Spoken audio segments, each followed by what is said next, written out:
It's our Week 14 NFL review and an Eagles-Chargers Monday night preview. Welcome to the FTN Fantasy Schatz and Tanier NFL podcast for Monday, December 8th, 2025. I'm Aaron Schatz. You know me as the DVOA guy from FTN Fantasy, and he is Mike Tanier. You know him from his Substack at miketanier.substack.com. We're going to be talking about dominance in the NFC. We're going to be talking about big changes in the AFC playoff race. We're going to be talking about Monday Night Football. Before we get to all that, of course, we take your questions if you're watching us live on YouTube. If you want to get a free month of the FTN GOAT subscription, we have great news because we have worked with our friends at Underdog to hook you up. For a limited time, when you sign up on Underdog with our link or code FTN, play your first $5. You will get $100 in bonus bets plus a free month of FTN GOAT on us. There is no better way to get access to all the DVOA numbers, including all those charting splits, plus our award-winning fantasy projections and betting tools and DFS optimizer and so much more. Remember, sign up on Underdog, play your first $5, and our marketing team will be on the lookout to hook you up with a code for your free month of the FTN GOAT subscription. Promo code FTN on Underdog. Terms apply. So let's start by talking about the changes in the AFC playoff race, because there were a couple of really big events yesterday in the AFC. And I'm not talking about the Ravens-Steelers game, because that's interesting and somebody has to win that division. And, the Ravens might win the second one in a couple of weeks, but they lost at home. And I'm more talking about, first of all, the Daniel Jones injury. And second of all, the Chiefs losing again. I thought you were going to say, and second of all, the Daniel Jones injury. The Daniel Jones injury, we already knew that the Colts offense was declining over the last few weeks, and it led to this very interesting sort of internal debate in my brain about just how many weeks matters. Right? Because I tend to look much more longer term. And longer term, the Chiefs offense still rated well, but the last 4 weeks they had struggled. Now they're screwed. Yes. Riley Leonard is a 6th-round pick. Right. The alternative is Brett Rippon, right, who has a career passing DVOA of minus 50%. And people were suggesting yesterday, Phillip Rivers and Ryan Tannehill coming out of retirement. It's not going to happen. It's Riley Leonard. Riley Leonard is the guy. Right. That wouldn't be out of character, by the way, for the Colts to do something wacky like that. But Phillip Rivers is 46 now. We have to all you have to do is stuff the box on Jonathan Taylor now for the rest of the season. Just stuff. Now, all he's going to see is stacked boxes for the rest of the year. I was stunned to open up FTN Fantasy and look at the playoff odds and find them at 31.4%. But that's simply the ballast that the Colts have at this point. It's sort of, it was hard to figure out just how much I should dock them. Right. Because on average, the drop from a starting quarterback to a backup quarterback is about 14 percentage points of DVOA. But because the Colts had already been declining, I docked them 25%. Okay.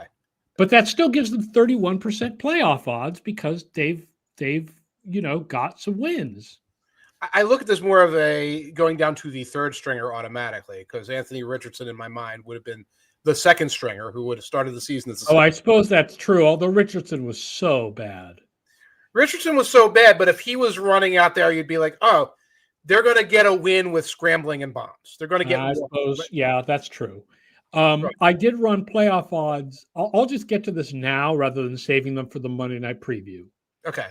In the AFC, let's assume we got the Patriots and Bills in, the Broncos and Jaguars in, and the AFC North winner in. That leaves us with 2 spots. The Texans are probably in. It's really just for the last spot. If the Chargers win tonight, Texans 91, Chargers 73, Colts 26, Chiefs 13. That's what I was thinking. This game tonight is huge for the Chiefs. If the Eagles win tonight, Texans 92, Okay. Chargers only 46, Colts 36, Chiefs 25. Who was the 46? The Chargers. The Chargers. Right. So they're Right. still the leader for the 7th spot if they lose tonight, but it's a big difference between 73 and 46%. Yeah. If the Chargers win, they are in such good position for that second playoff spot. And the Texans have a lot of tiebreakers in their back pocket right now. They got a sweep of the Jaguars. They've got this win against the Chiefs. So that's why they're hovering in the 90s. It's more of a knockout round for, do the Chargers kind of like cut the bottom out of what the Chiefs and Colts do, or do the Eagles get the win and then they're in the soup with these three teams? It's hard to still explain to people that the Chiefs are still a good team that has had some just everything go wrong for them when the chips are down this year, but they are not one of the best teams to ever miss the playoffs. Okay. They wouldn't be in the top 25 of best teams to miss the playoffs. Their DVOA is on the way down. Right. They have not been as good over the last few weeks. Right. And my God, their offensive line is torn to pieces, although it was the Texans' offensive line that couldn't block at all. Right, but that's life for the Texans. That's how they operate. That's how they go through their days. Chris Collinsworth said at one point, the problem with this game is all the people who got the Chiefs here through all those winning seasons all seem to have failed at the same time. Kelsey. And the answer is that's not true because Spags called a good game, and Chris Jones was awesome. So not everybody who got the Chiefs here failed at the same time. Just McDuffie's been playing well. I didn't think McDuffie got hurt. McDuffie was out most of the game. Yeah. Okay, well, that was part of it there. You lose these guys in the offensive line. Trey Smith is not there. Basically, what he's saying is Kelsey dropped, and Rice dropped and had that pass defense on that fourth. What did you think of the decision to go for it? This is very controversial. 4th and 1 on their own 31 with 10:22 left, which ended up with the Stingley pass defense on Rashee Rice. It was more like 1.5 yards. Yes. The models said go. Yes. I thought it was more of a toss-up because it was 1.5 yards rather than 1 yard, and because of how well the Texans' defense was playing on that day. Right. But a toss-up, as I pointed out on Blue Sky, a toss-up still means that going forward is fine. Yes. Toss-up means toss-up. Right. It means it's a coin flip. Whatever you do is a coin flip. I thought, well, it's Patrick Mahomes. You go for it on 4th and 1 in this circumstance. That's fine. The pass play, the design. I've watched the Chiefs for years do, and they don't have Noah Gray right now, do like a tight end play or a T formation or some rollout where it rolls the corner and Kelsey or somebody's out there to catch a 1.5 yard pass. Dropping in the pocket and throwing to the guy Stingley covering, that seems a little odd. But yes, Matthew Carley says, how do you end up throwing at Stingley? The answer is because Rashee Rice is your man beater, and you're actually throwing to Rashee Rice no matter who's on him. Right, and your other alternative is Lassiter. That's it. There's not a lot of good alternatives out there. Hitchhiker's Pie says, I think Kelsey was being asked to make a very hard catch, spinning around against the direction of his movement. Not exactly a routine catch. One of the drops was a total drop. The other one was this. I think the first one was a drop. Yeah, and this is the interception was a tougher catch. And that's an example of when you're living and dying with Mahomes is going to scramble around, escape from trouble, and make some kind of off-schedule, off-platform throw. You're not going to get 100% with that. You're not even with Mahomes, you're not getting 90% of that. When that's like the entire offense, you're going to have problems like what we saw. I'm also going to point out, if you go for that 4th and 1 and you fail, there's a good chance that you stop the Texans, given how the Texans are playing, and you force a field goal. Right. And then you get the ball back, and there's 7 or 8 minutes left. Right. Even if you allow a touchdown, you do get the ball back. The problem is that on the next drive, the Chiefs went 4 and out, and on the drive after that, they threw an interception. Right. I mean, the play would have been, well, if you punt, then it's like, well, maybe you get the sack, the turnover that you're looking for in that game. I can't look at that game and say, boy, that 4th and 1 was the call. It's outplayed. So the Chiefs still have a shot, and they've got a couple of gimme games in the next couple of weeks. I think they have the Titans and the Raiders are 2 of their opponents. Right. It'll be a bummer for the NFL if they lose to the Chargers and we get to Christmas and the Christmas night game doesn't mean anything. What's the Christmas night game? Chiefs? Broncos, Chiefs. It may only mean something for the Broncos. This is kind of a shock. Oh, well. Oh, well. But I think you said in Two Deep Zone today that the Texans could win it. And I think the Texans could win. Like, that offense is a nightmare. That offensive line is a nightmare, but Stroud is still good and Nico Collins is still good. And that defense is fantastic. And the AFC is wide open. Yes. You know, especially if you believe in DVOA that the Patriots are, and Broncos too are not as good as their record. Right, right. And so the AFC is wide open and the Texans could absolutely do it. Absolutely do it, because you can see their path. They go in there, defense. If you can't protect your quarterback, you're probably in deep trouble against that Texans team. Someone said you could totally see it as 7th seed Texans at 5th seed Bills in the AFC Championship game. Yes. You could That's absolutely. definitely a possibility. Right. Operatic says the image of Kelsey sitting on the bench after his drop, staring into the abyss, was fairly haunting. I'm guessing they don't renew him for next year. Yeah, the Kelsey has been actually very good this year. Yes, yes. After looking like he was toast until this game. Right. But if you miss the playoffs, or even if you crawl in with the 7th seed, retire. He'll retire. They want to get that salary off the books. I think they'll make some decision about the Chris Jones salary because he's getting older. He kind of has not been the happiest camper recently. And you create a sort of a soft reboot situation, because that's the time to do it. That's the time when you might be able to spend a little money, use your draft pick that's in the middle to get a high impact player. Now, the funny thing about all this discussion of the AFC is that if you believe DVOA, the NFC is going to win the Super Bowl. Well, I mean, yeah, if you watch the games too. Because if DVOA loves the Rams and Seahawks. Now, the Rams and Seahawks are 1 and 2 in the market Super Bowl odds, but not as much as DVOA loves them. And because I have the Rams and Seahawks now among the top teams ever, wow, we have the NFC winning the Super Bowl 2/3 of the time. Can I was on Vancouver radio, so the Seattle market this morning, as I often am, I've been for years. They are so pessimistic about the Seahawks. It's because of Darnold. It's because of Darnold, but I said to them, you won the last 2 games by a combined score of, I think, 64-9, 63-9. Yeah. I was like, congratulations on your graduation to Eagles fans, Seahawks fans. And yeah, it's because of Darnold. It's because the first half of that game against the Falcons was a dreary mess, and it was a 6-6 at halftime. But, I was like, I don't know what to tell you. We've all seen Darnold. We know it. You're slaughtering opponents. Yes. Slaughtering opponents. I realize it's weird that this is the 3rd straight year that I've been talking about teams being among the quote-unquote best ever. And in DVOA, before 2023, we didn't have any of those teams. This is not like every year this happens. It's just weird that the last 3 years it's happened, and the last 2 they didn't win the Super Bowl. We'll see what happens this year with the Rams and Seahawks. The Seahawks are number 1, but only by a slight amount, and the Rams are number 1 if you in weighted DVOA. So it's the Rams and Seahawks neck and neck. Both of them, it was just absolute wheelbarrow games yesterday. And they've got the Rams got the Lions this week. Yes. Right. Whereas the Seahawks get the Colts with Riley Leonard in Seattle. Yes. Yeah. Let's talk about Packers and Bears. It was interesting to read. People were very excited about Caleb Williams during that game, in part because of his ability to scramble to the right and make amazing-looking schoolyard plays.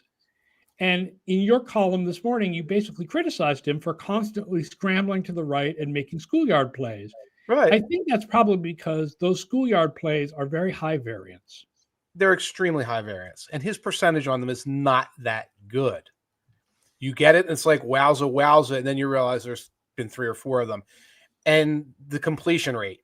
For a guy who throws a lot of short yak balls, Williams' completion rate is very low. You see a lot of off-target passes, and then you see those scramble right passes. And there's a great deal of rationale, and he's better than last year, no question. Very much a rationale of the Bears are better, and therefore Williams is good, and it's more like the Bears are better because they're running the ball down people's throats, face a soft schedule, and Williams is not a disaster anymore. The first half of the game, I didn't think they were running very well. Mm-mm. I was like, they're not running. We thought they were going to run all over the Packers, and it's not happening. And then the second half of the game, it started happening a lot more.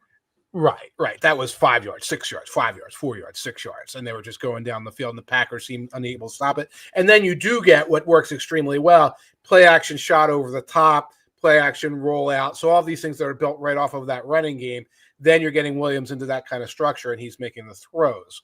But I wrote about it with that running game. It's like, I saw what happened against the Eagles. I saw what's happened in the second half of that game. Beginning of the season, they were not running the ball either. And the first couple of weeks, the running game was not good. And it's not like they're big names. People are excited about Monangai, I guess. Monangai's a 7th-round pick. He's a fantasy guy.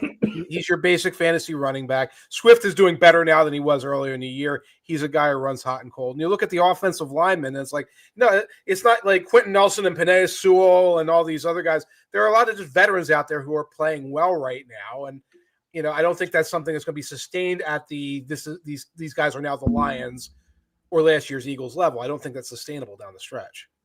As far as the Packers go, they're the Packers. They're inconsistent, but Love has his weapons now. He's got Jaden Reed back. He's got Christian Watson. He's got everything except Tucker Kraft. Right. And they're better than the Bears. Mm-hmm. And they're dangerous, but they're not clearly, I think clearly, not as good as the Seahawks or Rams. Right. It's like the Seahawks and the Rams right now are so good in so many aspects of the game and have like a little soft patch of schedule they've gone through. Like, it's almost like hard to criticize them except Darnold. And then you get the Packers, who are in the same ballpark with the Eagles. And I guess the Lions are in that place, and the Buccaneers are in that place where it's like you see the flaws for these teams, and yet they have the portfolio of a deep playoff team. Also, as you pointed out, next week, the Bears play the Browns while the Packers play the Broncos. Yes. So there is a good chance that when these two teams meet again in Week 16, the Bears will be back in first place. That's right. And it's in Denver, the Broncos game. And that's a team that's going to punish you if you plan to go out there and be inconsistent and rely on big plays. I guess you'll get the Riley Moss pass interferences. That's how you get your big plays there. But, yeah, and you talk about a bad game on Christmas night. There's going to be a Saturday night showdown between the Bears and yes, that is a Saturday night game, I believe. Saturday night's all right for fighting. Let's talk about reverse post-game win expectancy. The only reverse post-game win expectancy of this week is kind of a shocker. Can I try to guess? Sure. Hold on, let me look. Okay, you said it's kind of a shocker, so it's not Ravens Steelers. Nope. Okay. Okay, I'm not going to have dead air here. Saints Bucks? Bills Bengals. Okay. And the main reason is penalties, because the Bills had 68 yards of penalties and the Bengals had only 30. Huh. Otherwise, it sees the two teams as being basically equal, which kind of makes sense because a lot of that game was about turnovers and turnover returns. Yep. And no one standing in front of Christian Benford. And he just went, right. Into the end. I will say there was a little bit of Josh Allen hagiography. I don't know if I'm pronouncing that word correctly. Yeah, it's two ways. Because of them winning that game. He played very well yesterday, but Christian Benford had a pick six. The game turned on a pick six by Christian Benford, which is nothing Josh Allen did. Right. And then a second turnover on the very next play by A.J. Epinesa with somebody else tipping the ball at the line. But, yeah, Allen played well, and there were a couple of the big splash plays, including that big touchdown that made a difference. It was chaos ball. That was a great game. Fun. That was a lot of fun. It was. But that was chaos ball in the snow. So you tell me, it was 50-50 post-game winning expectancy. Of course it was. It was like a Titans-Browns was close. Titans 54%. Not a fun rewatch. Andrews had a good game. Yeah, he played well enough. They lost. J.J. McCarthy had a good game, too. It doesn't make them good quarterbacks. Right. You're playing a last-place team. You may have a couple good throws, a couple bad throws. They lost because of punt block. They lost because of a fumble. They lost because of that 2-point conversion. They lost because they're the Browns, but they also almost won because they were facing the Titans. So you just, The Browns are now the 6th worst special teams through 13 games. And that does not include the 2-point conversion. I'm sorry. The flip of this is the amazing stuff that I put out on both Blue Sky and Twitter and Threads, all three this morning, about the Jets. The Jets. The Jets are now the best special teams ever through 13 games. The only special teams unit with a higher rating is the 87 Saints, who only played 12 games because I don't count the strikebreaker game. Right. I can only imagine the special teams in those games. Oh, those are, I mean, they're actually awful because okay. Nobody could hit a field goal. Right. Yeah. But the Jets also had their worst offensive game ever by DVOA. Brady Cook. Yeah, part of it is because Miami's defense is not good. Right. And you adjust, adjusting for that. But Brady Cook was very bad. Very bad. Tyrod Taylor was not good when he played. And I guess I lost track of the fact that Justin Fields got injured. Was not active. Got injured during the week. He popped up on the injury report. So if you're listening to this and you haven't yet, check my feed on all your social media for incredible Jets tables. Just imagine the worst Jets performance ever. Think about that. Jets performance ever. Although it's only since 1978, because as I pointed out, there's a game in 1976 where Namath and one other, I can't remember who the other guy is, combined to go 7 for 28 with 6 interceptions and like 9 fumbles. That sounds amazing. Namath must have had like both of his knees wrapped in the garter belts of the women he was with the night before, and it was maybe Mac Robinson or something. There are some incredible Jets offensive games in 76. Yeah, Richard Todd is the other. E-Dog, the big dog, points out Richard Todd. Richard Todd. He would, if he was around, he would come and punch us for suggesting this. But man, he had some games. Let's do the weighted DVOA top 13 today, because I wanted to make sure people did hear the Patriots at 13. Because people are wondering, where do you have the Patriots? Why are they so low, et cetera? Right. Okay. Patriots 13. Eagles 12. Yeah, that sounds right. Bills 11. Got to be climbing a little bit, though. Dropping a little bit because they had the best games early in the season. Okay. 49ers at 10. Hanging tough. Down 3 spots at 9, your Kansas City Chiefs. Yeah, sure. Up 3 spots at 8, your Jacksonville Jaguars. They played well.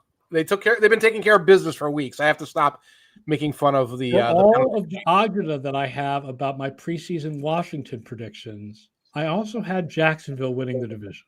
There you go. And that looks pretty good. Right. Houston 7. Sounds right. Denver 6. That sounds right for them. Green Bay 5. These are starting to make a lot of sense. Colts 4, but not really 4. They stopped making sense for a moment, but we know. We know that. I mean, that's without considering the quarterback thing. Yes. Detroit 3. Sure. Good one. Seattle 2, down a spot. And the Rams 1, and the Rams and Seattle are basically tied. Nice. Let's talk about Monday Night Football, which is a huge one. It's the 8-4 Eagles at the 8-4 Chargers. Now, here's something interesting. It doesn't really affect the Eagles' playoffs at all. Yeah. Even if the Eagles lose this game, because of the Cowboys losing this week, the Eagles still make the playoffs 92% of the time if they lose this game. Right. And if they win this game, they only get the 1 seed 6.5% of the time. They are going to be somewhere between 2 and 4, probably no matter what. Have you factored in, though, that if the Eagles lose this game, I will not be able to leave my house for 3 days? How's the bunny? The bunny situation is out of control. I'm not gonna steal my buddy's joke from Sunday, but like, there's a lot of anti-bunny rhetoric here in Philly. I want to tell you, if the Eagles lose and like they lose out and like say they crawl into the playoffs and lose to like the worst wild card team you could imagine, I'm going to be hearing about that bunny on my deathbed. Let's say they crawl to the playoffs and they lose to the Bears. I'm going 30 years from now, old men will be like, damn 2025 Eagles and that damn bunny. This is one of those things that's going to live in infamy if it fails. Can you explain the bunny for people who don't understand the bunny references? The offensive lineman installed an inflatable bunny, a giant bunny that they called the positivity bunny in the locker room. And I haven't been able to ascertain if this was meant to be serious or tongue-in-cheek or actively trolling the negativity in the media. If Jason Kelsey had done it, we would have all gotten the joke, I think. But because it's Mulata and those guys doing it. So instead of a pool table or air hockey table, there's an inflatable Easter bunny in the locker room. It is the most non-Philly fan thing you could possibly think of. Now, stat-wise, the interesting thing is that this game could be a get-right game for both running games. The Eagles' running game is much worse ranked than their passing game, but the Chargers' run defense is 23rd. Surprising. And the strength of the Chargers' run defense is up the middle, but the Eagles are stronger running to the outside. Yes. So they should be running to the outside. And don't worry, folks. Nick Sirianni has been doing more game planning this week, so maybe they realize that they're better running to the outside. On the other side, the Eagles' run defense is 18th compared to their pass defense, which is 7th. And the Chargers' running game is only 22nd, but guess who's back? Omarion Hampton. Guess who's not back? Jalen Carter. He's out this week. So the Chargers, however, it's interesting. The Chargers are best running outside, which is actually where the Eagles' run defense is best. Right. As well. They can flow to the ball. That gives you Bond. That gives you Dijon on the edge. Receiving also has some really weird stats. The receivers, as you probably know this, number 2, the Eagles are number 2 against number 1 wide receivers. Yes. 30th against number 2. Right. The Ringo and factor. 5th against other wide receivers. Read that as Cooper DeJean. Right. So the question then is, who is being covered by Adoree Jackson? And it's probably, I'm guessing, Keenan Allen. Probably. They move Allen into the slot a lot. Quentin Johnston is probably going to play despite a shoulder injury. He's limited with a shoulder injury, but he's probably going to play. Yeah, a limited Quentin Johnston is kind of easier. It's not necessarily a thing where they put speed on speed, size on size, so it's hard to determine what will happen. It could be a by-sides thing, too. Fangio will sometimes do that. The best way the Eagles can protect their number 2 cornerback is to sack and bang up. Ollie Connolly told me that the Eagles are now doing something that's very rare in the NFL, but very common in college, which is that they use Slay on the boundary side. Not Slay, Mitchell. Mitchell on the boundary. Slay is sitting at home now. Mitchell on the boundary side and DeJean on the field side. Normally in the NFL, they don't separate. Usually in the NFL, you get left and right because the hash marks are different than college. But the Eagles are doing it boundary and field, which if you want to watch for that tonight, that's very interesting. I will, because that's so unintuitive at the NFL level. But yes, because the guy covering the field side has got all this space out there to worry about. Right. Whereas if you know how to use the sideline as your friend and you're on the boundary side, you're right there by the sideline using it as your friend. You can hide your number 2 cornerback usually on that side. But they're not. That's where they're using Mitchell, apparently. Interesting. He's good at using the sideline. Okay. The Chargers are the best defense in the league against deep passes, and the Eagles are the best defense in the league against short passes. Interesting. And that's bad news for the Eagles, who are usually at their best on offense, getting a couple deep shots. So that's pretty much is their offense. But the Chargers are also weak up the middle, and we know Hurts doesn't throw up the middle as much as other quarterbacks, but he has been very good on those this year. Right. He is better this year at that. Again, it's another thing that maybe they spotted in the game plan this week. Here's another one. Stats interesting. The Chargers are primarily a zone and 2 high team. Okay. And Hurts is better against man and 1 high. So this plays to the weakness of Hurts. Interesting. And the Eagles are the exact opposite. The Eagles are primarily a man and 1 high team. Mm-hmm. And Herbert has been disappointing against everything. Well, because he's been pressured about 85% of his dropbacks too. Yes. Yeah. Every time you look at Herbert numbers for every split, you're like, this is the guy that everyone thinks is the greatest quarterback in the world. And part of the problem is he doesn't have necessarily great receivers. And part of the problem is he's been hurried, and that they have no offensive tackles now, and Right. and it's not Herbert's fault, but Right. that's where it is. So the line is Eagles -2. Mm-hmm. And I know how Eagles fans feel, and I know how the Eagles have played in the last. I feel they're the better team. Right. They're the better team. They're the better team. If I'm not sitting here being a fatalist who here's nonstop negativity, I say neutral team, this is an Eagles win. It should be. I mean, even in Los Angeles, well, yeah. We can debate about what causes home field advantage and whether there is one in Los Angeles for the Chargers, but yeah, I feel like the Eagles should be favored. It's not like the Eagles will win easily. It's a 2-point line, but yeah. I mean, I think that the Eagles are more likely to win this game, right? Even though the Chargers need it more. I absolutely agree with you, and that's leaving the fatalism aside. Objectively, rationally, agree with you. All right, that does it for today's show. Thank you, everybody, for watching and listening. And please like and review the show. And, of course, tell your friends to watch our show live on the YouTube or the Twitter or wherever we broadcast this thing, and listen to it on all your favorite podcast apps. And, of course, subscribe to Mike's site, miketanier.substack.com, and FTN as well. All right, so that does it for today. We will be back Thursday at 11 a.m. Eastern to preview Week 15. Until then, everybody enjoy Monday Night Football, even Eagles fans and even Rabbits. Talk to you on Thursday. West.